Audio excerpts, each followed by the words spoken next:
Hello dear students, class 12। आज हम second unit करेंगे करंट इलेक्ट्रिसिटी। यूनिट 1 इलेक्ट्रोस्टैटिक हम कंप्लीट कर चुके हैं। कैसे हैं आप सभी? उम्मीद करता हूँ सभी अच्छे होंगे।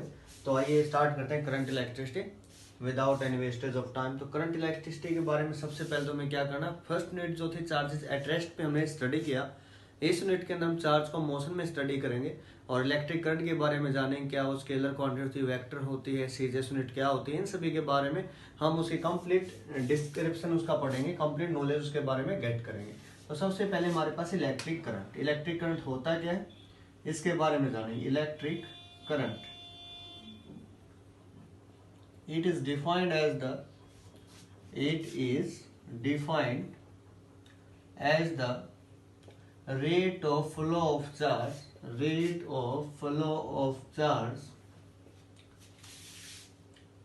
with respect to time through any cross section। तो ये हमारे पास क्या होगा, इलेक्ट्रिक करंट की डेफिनेशन होगी through any cross section.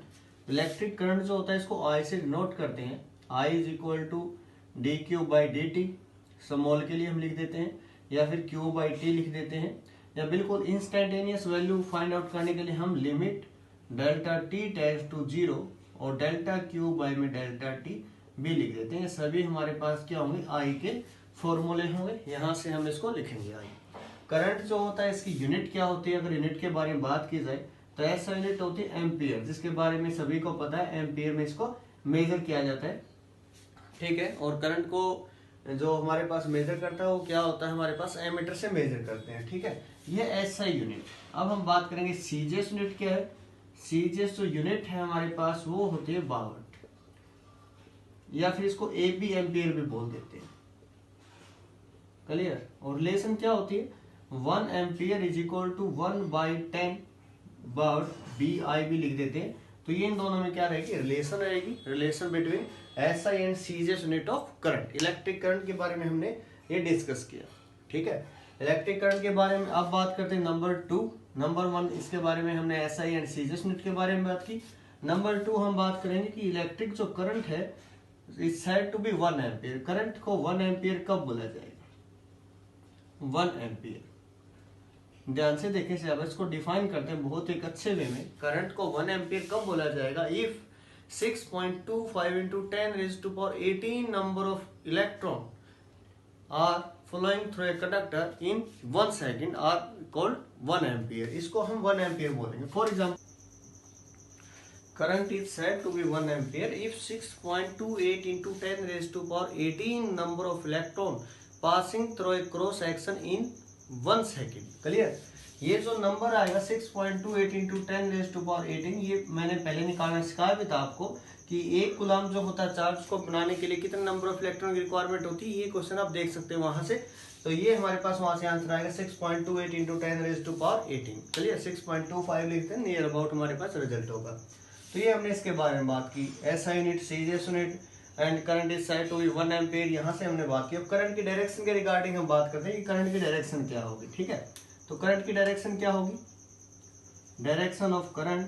Current की जो डायरेक्शन है वो कन्वेंशनली हमारे पास ली गई है, डायरेक्शन ऑफ पॉजिटिव चार्ज। जिस डायरेक्शन में पॉजिटिव चार्ज मूव करेगा, डायरेक्शन ऑफ पॉजिटिव चार्ज, वो हमारे पास किसकी डायरेक्शन होगी, इलेक्ट्रिक करंट की। या फिर हम बोल सकते हैं opposite to the flow of electron, opposite to the flow of electrons, flow of electrons.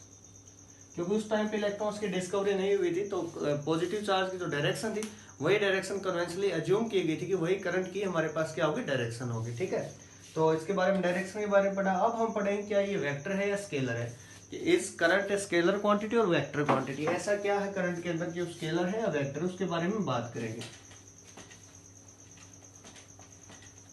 Current is basically tensor quantity, TENSOR। ठीक है, अदरवाइज आप इसको बोलते हैं current is a scalar quantity. अब स्केलर क्यों है, क्वेश्चन तो यहाँ पर इंपॉर्टेंट होता है। करंट जो है स्केलर क्वांटिटी है। स्केलर किस टाइप से, current is a scalar quantity, is a scalar quantity. तो ऐसा क्या लॉजिक है जिसकी वजह से करंट को स्केलर बोला जाता है, इसके बारे में हमको स्टडी करना है। स्केलर क्यों बोला गया करंट को। करंट का क्या होता है, मैग्नीट्यूड भी होता है, डायरेक्शन भी होता है। अब हमने ये पढ़ा जिसका मैग्नीट्यूड होगा, डायरेक्शन होगा, वेक्टर होते हैं। लेकिन एक चीज और नोट करनी है, जिस भी क्वांटिटी के अंदर मैग्नीट्यूड हो, नंबर 2 डायरेक्शन हो, इसका मीनिंग ये नहीं होता कि वो वेक्टर होता है। इसके लिए एक और कंडीशन होती है, it must obey vector laws of addition. Vector के लॉ को ओबे करना पड़ेगा, वेक्टर लॉज ऑफ एडिशन। अगर इस रोल को ओबे करता है हमारे पास, या सिंपल ऐड होता है अलजेब्रिक फॉर्म में, तो उसको हम वेक्टर कभी भी नहीं बोल सकते। वेक्टर की फॉर्म में अगर ऐड होता है तब हम उसको वेक्टर बोलेंगे। अब करंट के अंदर क्या होता है, मैग्नीट्यूड है, नंबर 1 बिल्कुल ठीक, डायरेक्शन है, बट ओबे नहीं करता। किसको ओबे नहीं करता, triangles law of vector addition को या रूल ऑफ वेक्टर अलजेब्रा को ओबे नहीं करता। That's why current is a scalar quantity. इसीलिए करंट को क्या बोलते हैं, स्केलर क्वांटिटी बोलते हैं। ठीक है, उसके बाद हम बात करेंगे किसी भी क्रॉस सेक्शन के अकॉर्डिंग करंट के ऊपर कोई इफेक्ट नहीं होगा। फॉर एग्जांपल ये क्रॉस सेक्शन है, ये है हमारे पास, नंबर 3 ये है, तो हम ये नहीं बोल सकते कि यहाँ करंट कुछ और है, यहाँ कुछ और, यहाँ कुछ और, या I1 करंट, I2 I3, तो तीनों करंट क्या होंगे, सेम। क्रॉस सेक्शन का इसके ऊपर कोई इफेक्ट नहीं होगा। ठीक है, ये बिल्कुल बेसिक और इम्पोर्टेंट बात है जो आप यहाँ से गेट कर सकते हैं, नॉलेज ले सकते हैं। ठीक है, इसका मतलब ये नहीं कि मैं ही बता सकता हूँ, कोई भी टीचर ये आपको बता सकता है। ऐसा कोई मतलब कि स्पेशल नहीं कि मुझे ही आती है, तो सभी अपने आप में यूनिक होते हैं, बेस्ट होते हैं। तो हम बात करेंगे नेक्स्ट,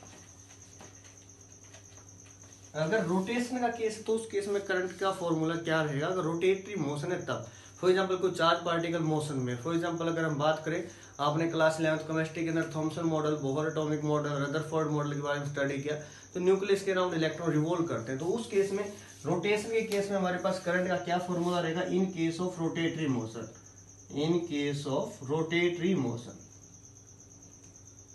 तो देखिए सिलेबस, रोटेटरी मोशन के अंदर करंट का फॉर्मूला क्या बनेगा। फॉर एग्जांपल कोई चार्ज पार्टिकल मूव कर रहा है, ठीक है, कोई इलेक्ट्रॉन ही मूव कर रहा है, ठीक है। अगर कंप्लीट टाइम पीरियड, एक टाइम पीरियड क्या होता है, कंप्लीट जब अपनी पोजीशन को रिपीट करे इन द सेम डायरेक्शन। ये नहीं होता कि सर कोई भी पार्टिकल अपनी पोजीशन को रिपीट कर रहा है, क्या वो टाइम पीरियड होगा, बिल्कुल नहीं होगा। कोई पार्टिकल अपनी पोजीशन को रिपीट करा in the same direction, then it is called time period. ठीक है, वो टाइम पीरियड हमारे पास बोला जाएगा, उस केस में एक ऑसिलेशन कंप्लीट माना जाएगा। तो इस केस में आई का फॉर्मूला क्या था, I is equal to Q by T. ठीक है, अगर एक कंप्लीट रिवॉल्यूशन है या इलेक्ट्रॉन है चार्ज यूज है तो इलेक्ट्रॉन को ई लिखेंगे। ठीक है, टाइम कितना, एक कंप्लीट टाइम पीरियड, और टाइम पीरियड और फ्रीक्वेंसी में हम लोगों को रिलेशन पता है, वहां ये लिख भी देता हूँ, फ्रीक्वेंसी इज इक्वल टू क्या होता है, 1 by time period. Number 2, omega एक एंगुलर फ्रीक्वेंसी होती है, फॉर्मूला क्या होता है, 2 पाई इंटू फ्रीक्वेंसी या फिर 2 पाई बाई टी। ओमेगा और वी में क्या रिलेशन होता है, v is equal to omega into R. तो ये कुछ फॉर्मूले हमारे पास है जो मैं इसके अंदर यूज करने जा रहा हूँ। Number 1 formula I is equal to E by T, clear हो गया होगा। 1 बाई टी फ्रीक्वेंसी, तो मैं इस फॉर्मूले को ऐसा भी लिखता हूँ, ई इंटू फ्रीक्वेंसी। ठीक है, फिर टी की वैल्यू मैं यहाँ से उठाऊंगा, टी ऊपर आएगा 2 पाई बाई ओमेगा, तो ई डिवाइडेड बाई में यहाँ 2 पाई आ, यहाँ ओमेगा, ये फॉर्मूला भी इसी का रहेगा। अगर इसको v की फॉर्म में लिखना तो ओमेगा की वैल्यू क्या आएगी, v by R, 2 pi into R. तो ये कुछ फॉर्मूले हैं इंपॉर्टेंट रोटेटरी मोशन के अंदर करंट के लिए। ठीक है, तो करंट के मेरे अकॉर्डिंग आप सभी को ये सारी बातें क्लियर हो गई होगी। अब हम चार्ज कैरियर के बारे में बात करेंगे कि जो सॉलिड कंडक्टर है उसके अंदर क्या होता है हमारे पास, इंसुलेटर में क्या होता है, गैसेस के अंदर क्या होता है, उन सभी चार्ज कैरियर के बारे में डिस्कस करेंगे।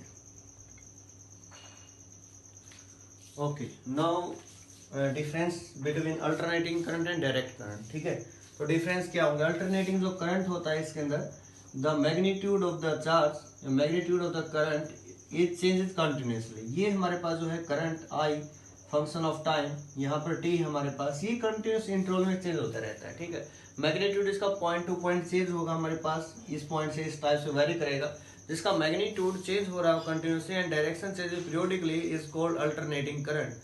A current is said to be alternating current if its magnitude changes continuously. Magnitude changes continuously and direction changes periodically. Direction changes periodically. जो डायरेक्शन चेंज हो रही है वो पीरियड वाइज चेंज हो रही है, पीरियोडिकली चेंज हो रही है, तो वो जो हमारे पास केस होगा उसको अल्टरनेटिंग करंट बोला जाएगा। ठीक है, नंबर 2, अल्टरनेटिंग करंट जो होता है इसकी जो सिंबॉलिक रिप्रेजेंटेशन होती है, इस टाइप से इसको रिप्रेजेंट करते हैं। ठीक है, ये एसी को रिप्रेजेंट करता है, अल्टरनेटिंग को रिप्रेजेंट करता है, ये जो साइन होता है। ठीक ठीक है। नंबर 3 हमारे पास अगर बात करें तो AC टू DC जो कन्वर्ट किया जाता है, AC से DC में कन्वर्ट करते हैं, उसको हम बोलते हैं रेक्टिफायर। रेक्टिफायर जो होता है वो AC टू DC, AC को DC में क्या करता है, कन्वर्ट करता है। ठीक है, ये तो इसके बारे में हमने स्टडी किया। अब बात करते हैं direct current. Direct current is direct current, अगर पल्स वेव इसकी बनाई जाए तो इस टाइप से हमारे पास बनेगी, या डायरेक्ट करंट इस टाइप से हमारे पास होगा। Current function of time but does not depend on time such that, ये हमारे पास कांस्टेंट रहेगा टाइम के ऊपर, हमारे पास इसके ऊपर कोई इफेक्ट नहीं होगा, इसको हम बोलते हैं direct current. Number 2, direct current जो होता है उसको इसी फॉर्म में, पॉजिटिव नेगेटिव के फॉर्म में लिखा जाता है, DC। ठीक है, अब DC टू AC जो हमारे पास कन्वर्ट करता है, और भी बहुत होते हैं, उसको इन्वर्टर बोलते हैं, इन्वर्टर। DC टू AC, ठीक है, DC को जो AC में कन्वर्ट करता है दैट इज इन्वर्टर। ये सभी के बारे में हमने जाना, AC DC। अब हम बात करते हैं जो करंट कैरियर होंगे, जो करंट को लेकर जाएंगे, चार्ज कैरियर को जो लेकर जाएंगे, उनके बारे में बात करते हैं। Current carrier in solid, liquid and gases.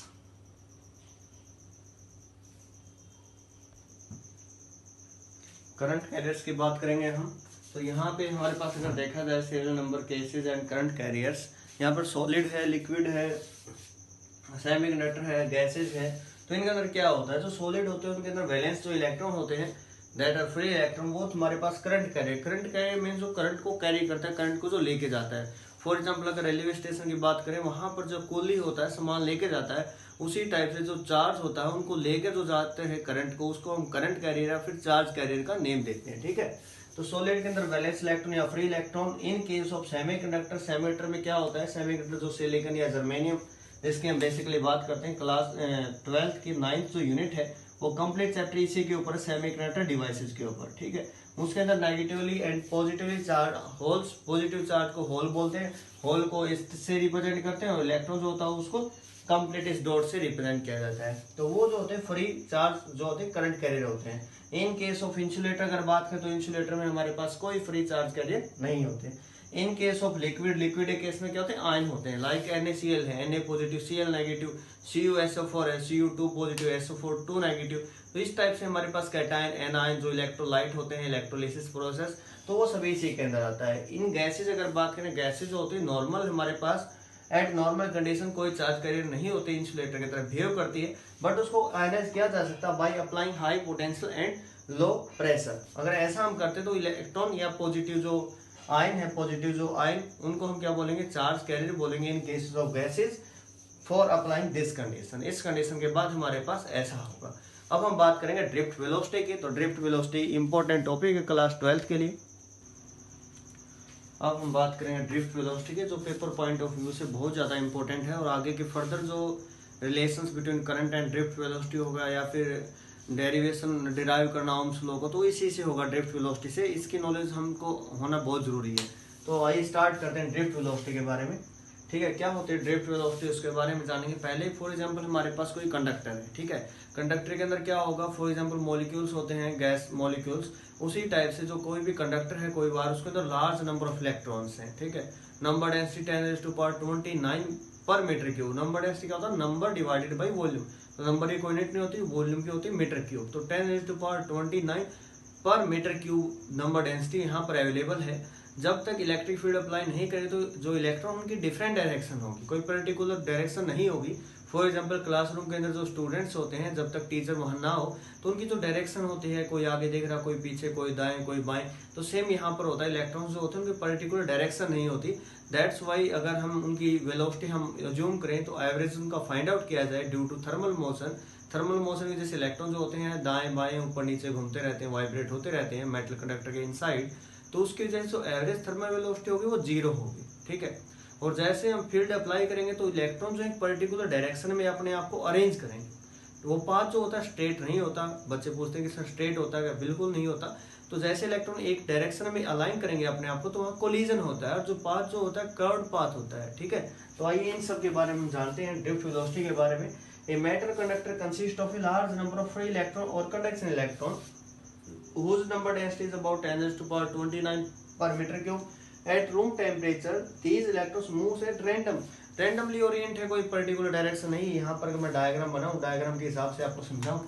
तो ये फॉर एग्जांपल हमारे पास कोई कंडक्टर है, ठीक है, कोई सिलेंड्रिकल कंडक्टर है, इसका एरिया ऑफ क्रॉस सेक्शन ये है, ये जो होता है इसको बोलते हैं area of cross section, that is a, capital A with the area of cross section, this area not complete area, only this portion of is called area of cross section.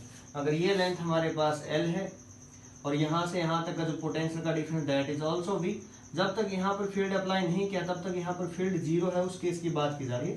तो यहाँ जो इलेक्ट्रॉन होंगे वो कोई ऊपर जा रहा है, कोई नीचे, हमारे पास कोई पर्टिकुलर डायरेक्शन नहीं है, इलेक्ट्रॉन का फ्लो एक पर्टिकुलर मैनर में नहीं है। तो इसीलिए इसको हम बोलते हैं जब तक कोई फील्ड अप्लाई नहीं किया गया तो एवरेज थर्मल वेलोसिटी जो होगी इन सभी इलेक्ट्रॉन की वजह से वो जीरो होगी।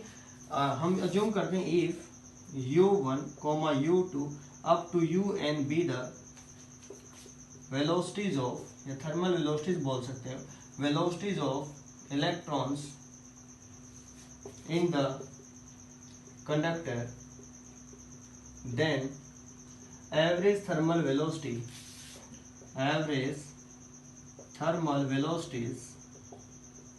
of these electrons in the absence of external field, जब तक हमने कोई फील्ड यहाँ पर अप्लाई नहीं किया उस केस में जो यहाँ पर एवरेज होगा, u एवरेज से मैं इसको लिख रहा हूँ u1 plus u2 plus u3 up to un by में n इज इक्वल टू 0, तब तक ये हमारे पास जीरो रहेगा। इसको इक्वेशन नंबर 1 का हमने नेम दिया, ठीक है, इक्वेशन 1 है। अब बात करते हैं जैसे फील्ड अप्लाई करेंगे तो उससे क्या होगा। तो जैसे ही फील्ड अप्लाई किया जाएगा तो इलेक्ट्रॉन है अपने आप को एक पर्टिकुलर डायरेक्शन में अलाइन कर लेंगे और इलेक्ट्रॉन जो है वो किस तरफ मूव करेंगे, वो मूव करेंगे टुवर्ड्स द पॉजिटिव एंड, क्योंकि लाइक चार्ज पहले करता है, नेगेटिव जो होता है, नेगेटिव चार्ज पॉजिटिव की तरफ अट्रैक्ट होता है। इस टाइप से मैं डायग्राम से आपको शो कर रहा हूँ। आफ्टर सिचुएशन है, बिफोर सिचुएशन के बारे में बात की है, आफ्टर सिचुएशन है, ये हमारे पास इलेक्ट्रॉन है, ये बैटरी का पॉजिटिव एंड है, सपोज ये नेगेटिव, तो इलेक्ट्रॉन इस साइड में मूव करें। लेकिन जो पाथ है स्ट्रेट नहीं होता, अभी मैंने आपको डिस्कस किया, वो पाथ कुछ इस टाइप से होता है, कर्व्ड पाथ होता है। तो ये बिल्कुल नहीं बोलना कि सर वो स्ट्रेट पाथ होता है, स्ट्रेट नहीं होता, वो कर्व्ड पाथ हमारे पास इस टाइप से होता है, ठीक है। अब हम बात करेंगे कि जो यहाँ पर पोटेंशियल का डिफरेंस अप्लाई किया तो इलेक्ट्रिक फील्ड जो होगा पोटेंशियल डिफरेंस डिवाइडेड बाय में लेंथ। नंबर 1 एक्सेलरेट होंगे पार्टिकल, तो एक्सेलरेशन जो होगी फोर्स बाय में मास, हम पढ़ते आ रहे हैं फोर्स बाय मास। फोर्स और इलेक्ट्रिक फील्ड में एक रिलेशन होती है। इलेक्ट्रिक फील्ड क्या होता है हमारे पास, फोर्स अपॉन चार्ज। यहाँ पर कौन है, इलेक्ट्रॉन है, तो इलेक्ट्रॉन की वजह से क्या होगा माइनस ई, क्योंकि इलेक्ट्रॉन की डायरेक्शन अपोजिट है इलेक्ट्रिक फील्ड की। इलेक्ट्रिक फील्ड की डायरेक्शन ये है, इलेक्ट्रॉन की डायरेक्शन से अपोजिट है। तो यहाँ पे अगर बात किया जाए हमारे पास, तो यहाँ पर हम माइनस का ई बाई में एम, ये हमारे पास किसकी वैल्यू है, एक्सेलरेशन की। Now velocity acquired by the electron, now velocities acquired by the electrons after applying external electric field, जैसे हम इलेक्ट्रिक फील्ड एक्सटर्नल अप्लाई करेंगे तो उस टाइम पे जो हमारे पास वेलोसिटी होगी, फॉर्मूला इक्वेशन ऑफ मोशन हम जानते हैं v is equal to U plus A T. इस इक्वेशन का हम यूज करेंगे equation number 1, equation of motion.